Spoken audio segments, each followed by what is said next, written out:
Welcome to the Center of Destiny podcast, a sanctuary to amplify visionary perspectives, deepen our shared humanity, and empower the architects of collective destiny. I am your host, Tara Dow. Let's begin. If you are new here, I deeply, deeply appreciate this new community that is forming around these videos and episodes and content. So thank you so incredibly much for being here. Today's topic is about the new era of marketing and advertising. Who would have thought? I mean, if you would have asked me like a couple years ago and you would tell me that I would make an episode on this, it would absolutely shock me. I've lived so many lifetimes within a lifetime. I went to school for marketing, advertising, and business. And I ended up working at advertising agencies after I graduated. Just this scene right here. I've lived so many different archetypes. I lived so many different lives. And what I'm interested in today's episode is talking about this new era of consciousness that I want to be a lighthouse for. I want to redefine what marketing and advertising can be. And first, I'll say that I've always been interested in human psychology. I've always been interested in what influences human behavior, why we do the things that we do. I actually ended up going into advertising because there was this inner artist in me who really wanted to make commercials at one point. And I found that advertising was a way to sort of bridge psychology, entertainment, writing, and production, and art, and all of that. But the irony is that a lot of the time, based off of where the money and the finance is guiding things, you can end up creating an entire campaign.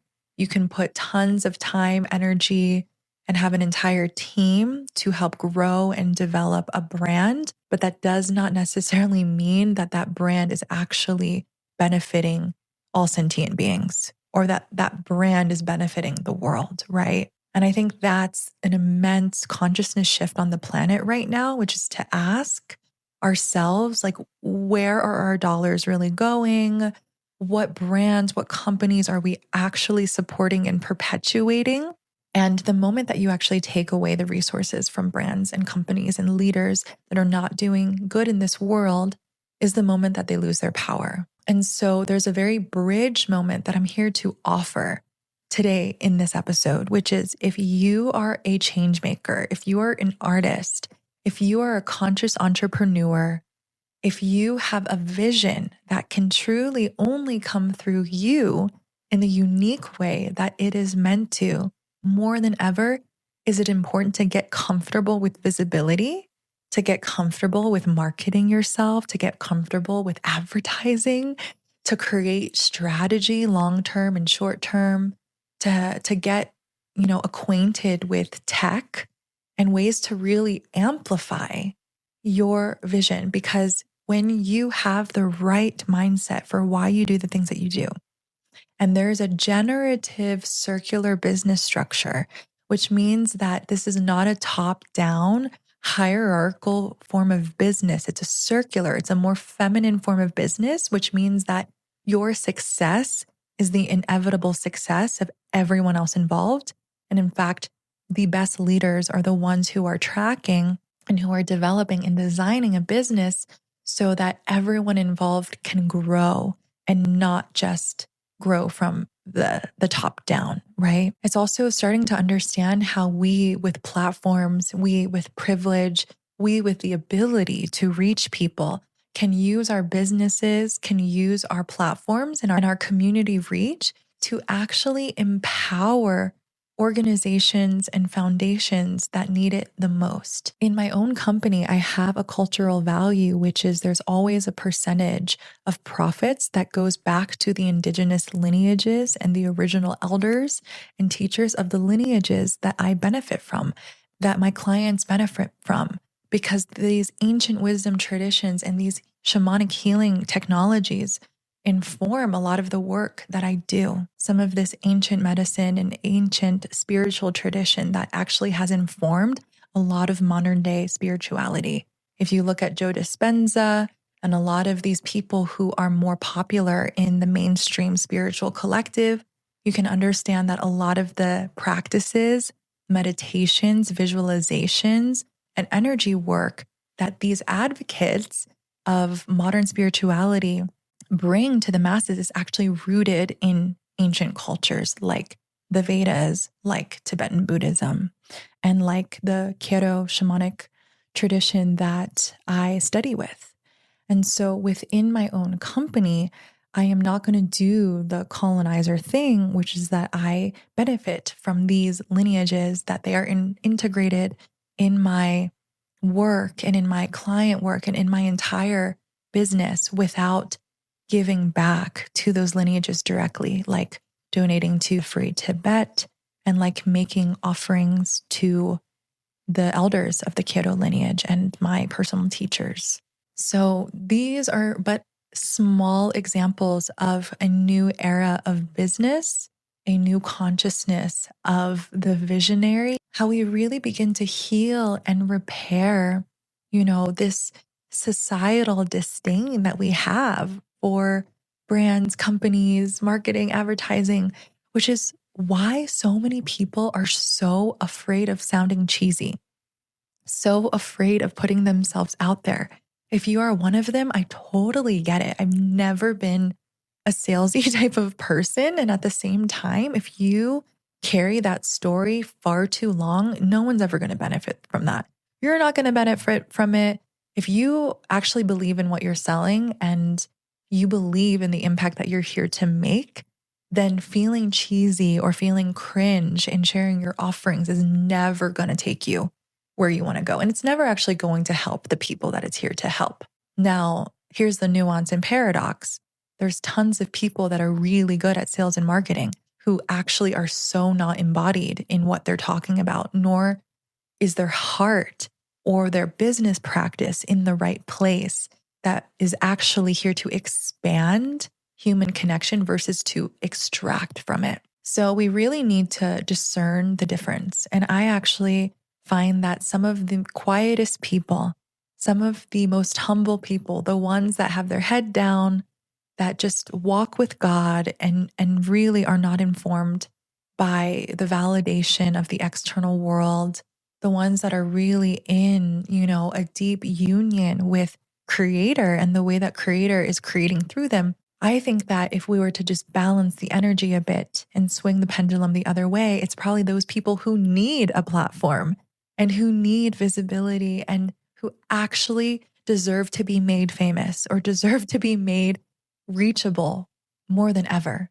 In the same way that those people that are very reachable, I mean, people that are reaching millions of people that are not actually living, preaching, and embodying and perpetuating the right frequencies on the planet. They are compromised. They are connected to degrees of unconscious darkness and imprints and implants on a multidimensional level that is what some people would call false light. So do you see how I'm speaking to this paradoxical dance between opposites?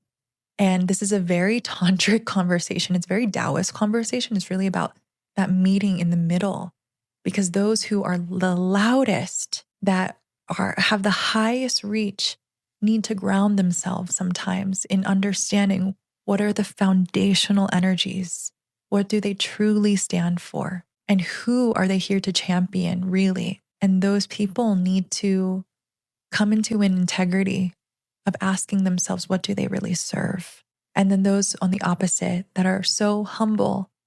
And I totally understand this on a personal level of humility, but that it's also coming from a fear of being seen, the fear of ridicule, the fear of persecution. These are ancient witch wounds, ancient priestess wounds, ancient warlock wounds.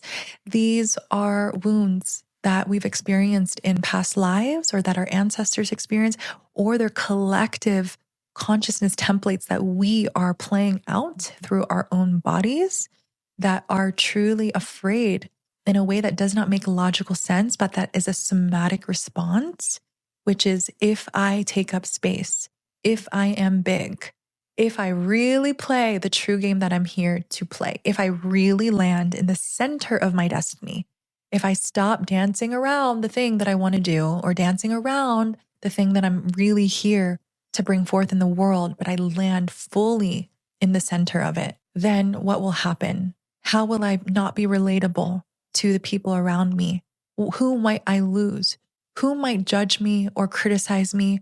Or will I really listen to the voice inside of me that says, who, me? Who do you think you are? These are classic examples of parts of us culturally, ancestrally, planetarily that keep the magnitude of the human spirit suppressed, that keep our tails between our legs, that keep us hiding and playing a smaller game. And I'm really here to be a stand for playing a bigger game.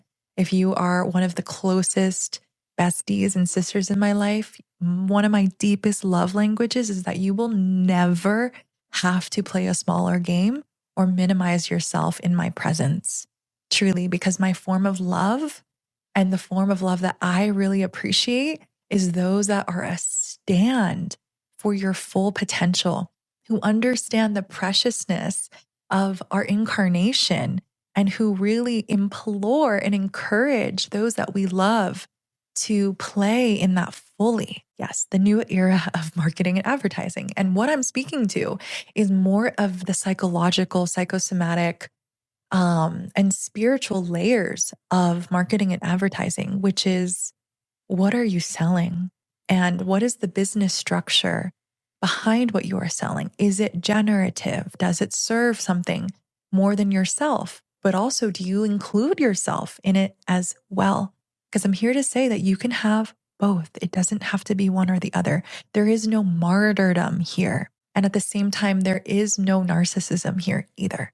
So, two opposite ends of the spectrum, but both ends are actually a low self-worth. And so, yeah, we're really, really going to deep layers here. I want to speak to this new era of business. And what I really want listeners to understand is that our businesses, like this is a really big topic for entrepreneurs, for practitioners who have service-based offerings and who have product, for those that are really trying to scale their ability to reach people with their art or their form of teaching, right? I personally love the nature of having a brand. When I took on the brand of Center of Destiny, it was such an up level for me. And I took on the name of Center of Destiny and I became the founder of it. What I was really saying is that I am a steward of the soul of this business. I am a steward of the energetic mandala and web that this company represents, that this company is inclusive of, and that this company serves. And the moment that I sort of took out my own eye and I saw that I was simply a steward of a field much greater than me, much greater than anything that my mind could fathom, and I understood that I was weaving a bunch of pillars and energetic architecture and values and fellow collaborators and systems for this company in short-term and long-term strategy. It really helped me feel empowered in a way that it's hard for me to explain. It's just that suddenly I wasn't creating on behalf of Tara Dow. I was creating on behalf of the Center of Destiny, which is so much bigger than the little I. And I even want to speak to the nature of a logo. So the Center of Destiny logo was collaborated with an incredible woman, and she is a digital shamanic witch, truly. She has an incredible gift of translating energy and frequency into form. And so when you see my logo, what you see in the tiniest center of the mandala is a North Star that's half black and half white, representing the union of light and dark. light and shadow.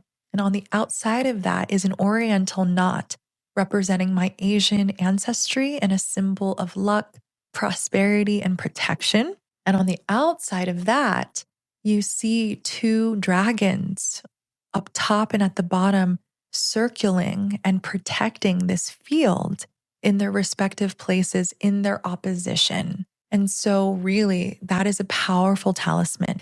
It is a powerful visual to the unseen currents and the invisible architecture, energetic architecture that really informs this company and that informs something much greater than anything in physicality. This is but one form of what I mean when I say that you are simply translating the multidimensionality and the multidimensional energy of your business and company. And some people might see that logo and think, oh, that's pretty, right? And some people might see the logo and deeply feel who you are, the initiations that you've been through, the guides that you work with, or the reasons for being on the planet simply through an emblem, simply through a symbol. You know, that talisman or that logo, it's like the tip of the iceberg, right? It's the thing that you see, the tip of the iceberg. But underneath the iceberg is all of this unseen stuff. And there were cycles of my life before I had Center of Destiny where I went from truly like being invited to facilitate on a Netflix TV show to having hundreds of clients that I worked with in person when I was living in Los Angeles, to then going into, dark cycles of my life where it was truly crickets. And it was swimming upstream. And it was like I was holding on to so much that I knew would help the world, so much that I wanted to express, so much that I believed that was earned wisdom and that the way God was forging and working me. And it felt like no one could hear me. It felt like I wasn't receiving the reciprocal reflection of all that I was putting out there. To be honest, when I look back, I see the divine intelligence of that. It's because something deeper and something greater was being forged. It was in the darkness, in the womb, the void, the soil, that Center of Destiny was born. When you can get through a time like that, just trust the level of magic and the level of medicine that you are actually in a process of birthing and a process of summoning from darkness, from void into form. And even so, at those awkward points of my life, I never stopped showing up. I never stopped believing in the things that I was getting no validation from. Oh, it's actually kind of like emotional. Wow, when you think about that, like the level of resiliency that the visionary has. Yeah, and I just know that whoever's listening to this can probably resonate. And really, that is why the visionary goes first. I think it's incredibly immature for anyone to think that initiation is handed to them, that suddenly you just become an overnight success.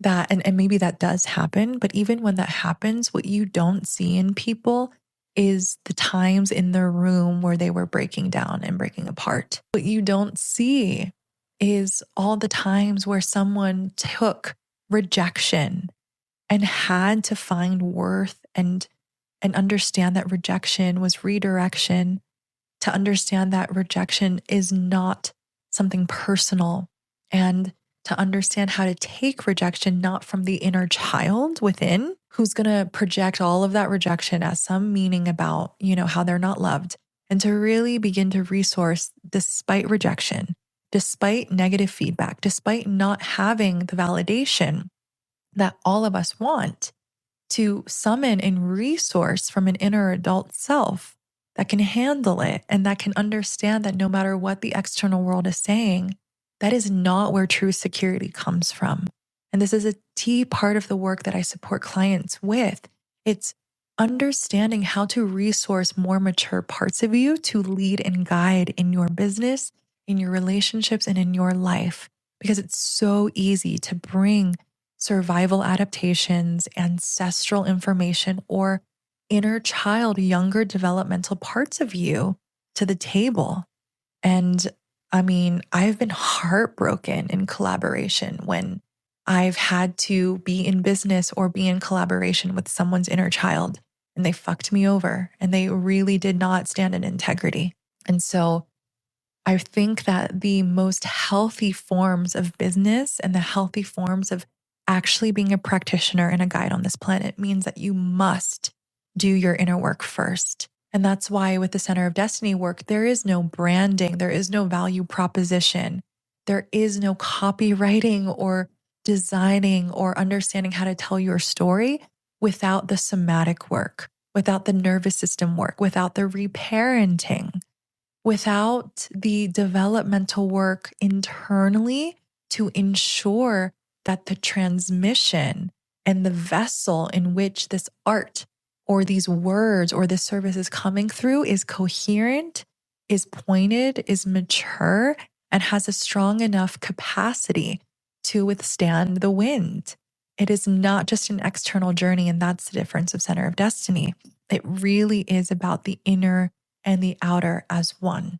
And as we know, inner work without the ability to translate business or to strategize and implement is also not the full story either. And so, yeah, like the moment I took on Center of Destiny and I became the steward and the founder of it, simply the listener of this field much bigger than me, there was so much magnetism, so much radiance and alignment that this field started pulling and organizing on my behalf. I was no longer swimming upstream, and suddenly I was bringing in new clients, doing the highest ticket offerings without ever even finalizing my website. Before the website even launched, there is a new era of marketing and advertising. And yes, there is a genius to running ads. Yes, there is a genius to writing specific copy. Yes, there is a genius to brand identity, understanding your value proposition, and really being able to strategize offerings and to amplify reach, right? There's all of that. But there's only so much that those external pursuits of marketing and advertising can do until you realize that the frequency of what you've created speaks for itself. And you understand that there is a Tao, which is an interconnected field of reality. And the moment that you try to define the Tao, you've already lost it. But there is a web, there's a mandala, there are currents of life that do not need our attention, do not need us to witness them in order for them to do what they do. So I just want you to envision this golden thread that really weaves through all of your life, that weaves, perfect occurrences, cause and effect, karma, circumstance, synchronicity, that really keeps the world going round, even when there are atrocities and things that we cannot understand happen. And that's a part of it too. And within this field, when you have a company or a business or a brand that is architected, that is gridded on a shamanic, multidimensional level, that is encoded by the divine, that is exalted and empowered by spirits of the land, that is ushered in by ancestors and guides and angels, and there's so much divine support around what you're doing. Trust me when I say that it's not sometimes about writing the perfect post, making the perfect reel, or putting that amount of budget on the ad, because all of that helps. Like the reality is that helps, period. I am not here to deny that there are incredible teams of people that have mastered how to amplify reach and how to market products, services, and brands in a way that really reaches through the world of technology, that reaches us in our devices. But there's an invisible field too. And that is what I'm talking about. And that's where things happen out of nowhere, where, I enter someone's dream and there's some beautiful experience that happens in their dream. And then we start working together.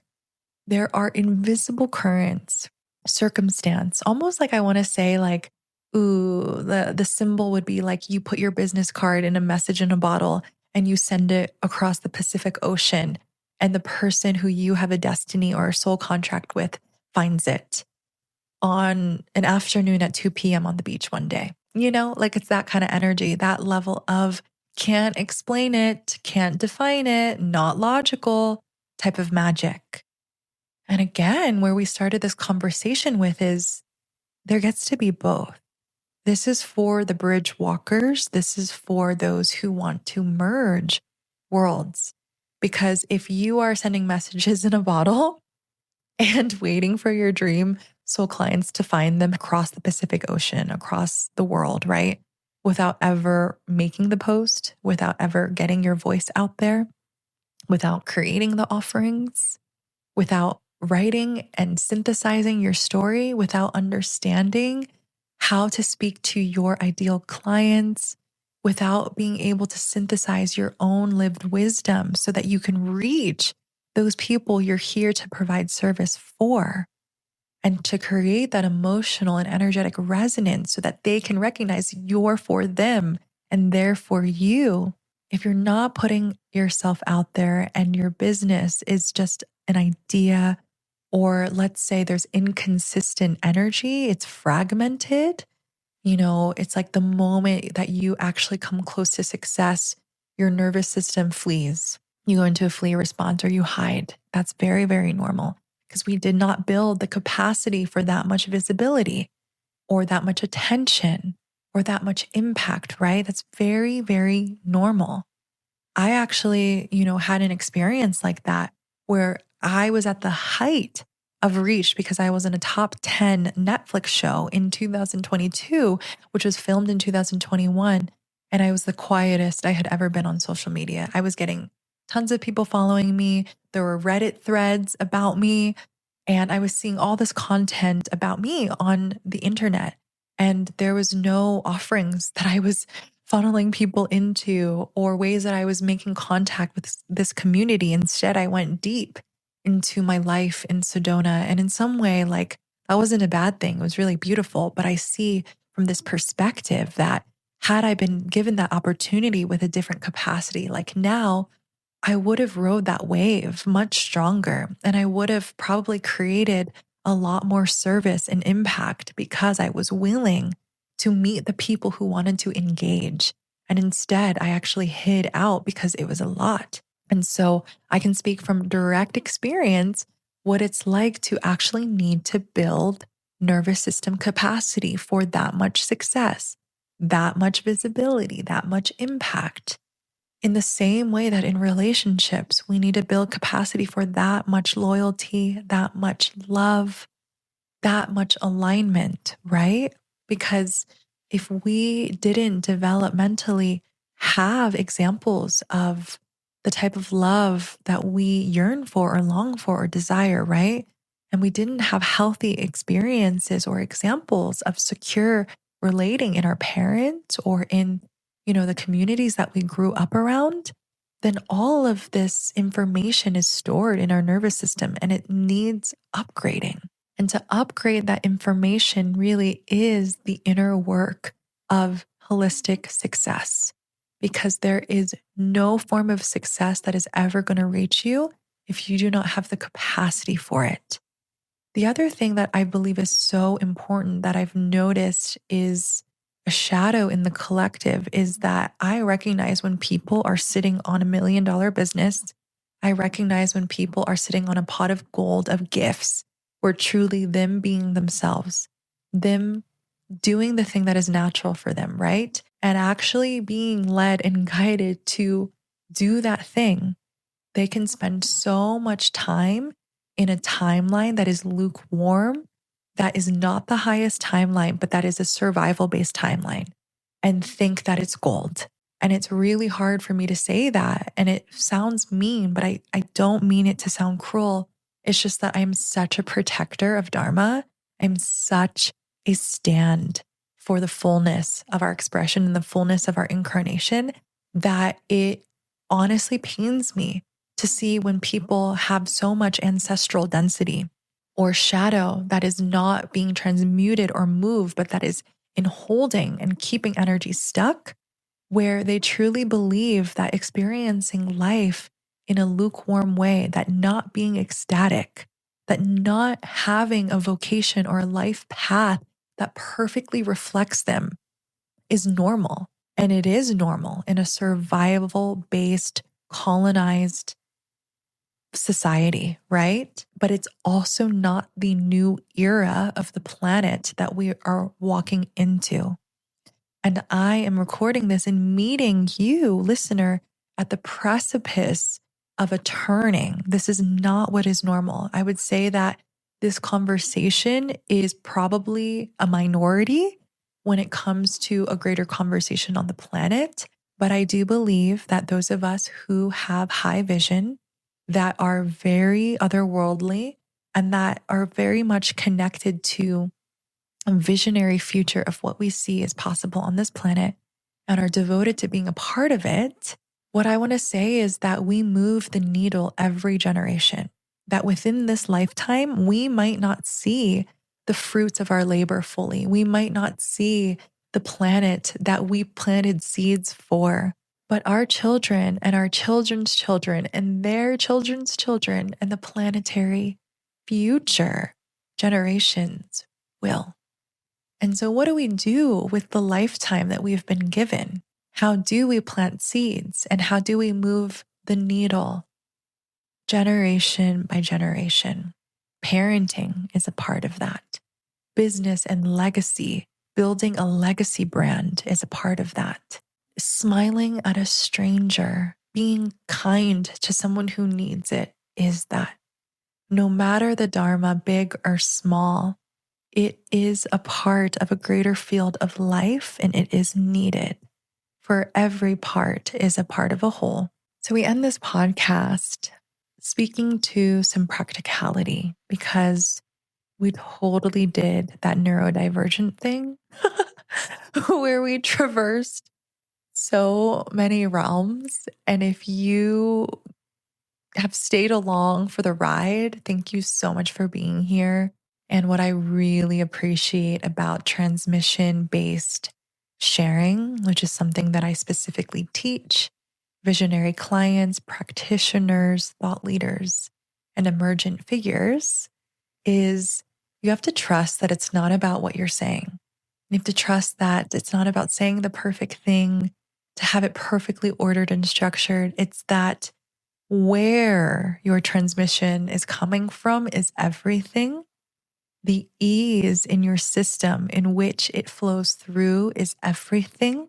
Your personal embodiment and your personal consciousness is where this life force streams from. And so transmission based sharing is meant to be a felt sense experience. I am so excited for some of you that are tuning in to begin introducing yourselves and to begin following along some of the more integrated offerings that the Center of Destiny has. One of which we get to be excited for is that I am gathering 30 to 40 visionary change-making souls, artists, practitioners, business owners, emergent visionaries to the Sacred Valley of Peru in the Fire Goat year of 2027. It is going to be a powerful, never done before convergence. We're here to serve visionary single people who want to become visionary couples and also visionary change agents, business owners, practitioners, and builders of legacy brands. And so those type of souls are who are going to conjunct and converge in this very powerful offering in the Sacred Valley of Peru. And we are going to empower our direction. We're going to empower our legacies and our embodiment and really enjoy every part of it with juiciness, with nourishment, ceremony, initiation, and conscious connection with community, which is truly what makes everything else the most meaningful. I'm so excited to see some of you guys there. Please look out for more information at thecenterofdestiny.com. And for those that are desiring private support, you can always book a consultation. We are currently offering to people exactly what this entire episode was about. which is the somatic embodiment, ancestral work, nervous system work, shadow work, which is the inner planes of conscious business and conscious relationship. And also pairing that with true brand strategy, brand identity, vision, copywriting, web design, long term and short term strategy. And this is really for those that are ready, those who are committed and devoted to living fully in this incarnation. Something that is so unique about this field is that we meet at the intersection of love and legacy, meaning this work is the only place that I have found thus far, that I have founded, that both supports people in conscious dating and conscious partnership, while also understanding that our relationships, what we attract, our capacity to sustain divine union type of love that is truly a healing force on this planet, has everything to do with how we are willing to embody our personal medicine and to be in alignment with our personal legacy. So imagine what we attract and what we sustain from that place. And so this intersection of love and legacy that we're here to serve is truly such a multidimensional, multidisciplinary field. It's really incredible, the work that we do in relationships. And then when it comes to personal legacy, it's the inner security of the nervous system meets outer expression, which is brand, strategy, proposition, design, writing, and truly understanding how to synthesize your life story to understand who you're here to serve. It is a place to train in the inner security of the nervous system capacity, of healing generational patterns, of empowering more maturated and confident parts of us to lead and guide in both our relationships and in our businesses and our purpose work, and to really integrate some of those parts of us that have been protecting us, and causing us to stay smaller than we truly are. That's the inner security work. And it is here to meet outer strategy, which is to first and foremost live by your unique design, by understanding your human design, your gene keys, the way that your operating system came into this world, and how to design your life, your business, your schedule, and this entire lifestyle that you're stepping into in a way that does not burn you out, in a way that truly works for your design. And also how to take the marketing and advertising, the new era of marketing and advertising support that we're here to offer, to help you with brand identity, to help you with vision, implementation, and strategy. So I'm so excited to continue meeting some of those visionaries that are tuning in to this field. And what I want to offer is one final message for those who are tuning in. There are shamanic and multidimensional implications of the souls of our business. And so a lot of those companies and those powers that be that, value profit over people, that still run off of enslavement and servitude templates, that do not care about the well-being of those that they're here to serve, who would rather poison you than to heal you. It's incredibly unfortunate that a lot of people who do not see beyond physicality cannot see that when we buy into these companies and perpetuate their success, what we're perpetuating is multidimensional technologies that are extractive. And in the same way that some of us are out here stewarding angelic technologies, indigenous technologies, land-based technologies, some of us are out here truly holding baby dragon eggs and tending to baby dragon eggs. Some of us are really out here recoding and retemplating the planet with higher dimensional frequencies through business, through art, through normal modern day expression. Like, what I also want to say is that you could literally be a nurse in the ER room and be a visionary. You can be a librarian. You can be a waitress. You can be a mailman. You can be anything that you want. Or you could be the next, Forbes under 30 founder. Or you could create some form of innovation that completely disrupts an entire industry and just start streaming in higher dimensional energies in those industries that need it. Some of my besties and myself are out here doing that. No matter what part you are playing in the whole, no matter where in the world you are, no matter how you want to express your soul in this lifetime, and no matter what the vehicles are that you do that, you can do that through being a mother, a father. You can do that through business. You can do it in every which way. What we're talking about is being a creator. What we're talking about is actualizing the God self to lead and guide the things that you tend to with the life that you've been given. And my favorite quote in the world is from the raw material, the law of one.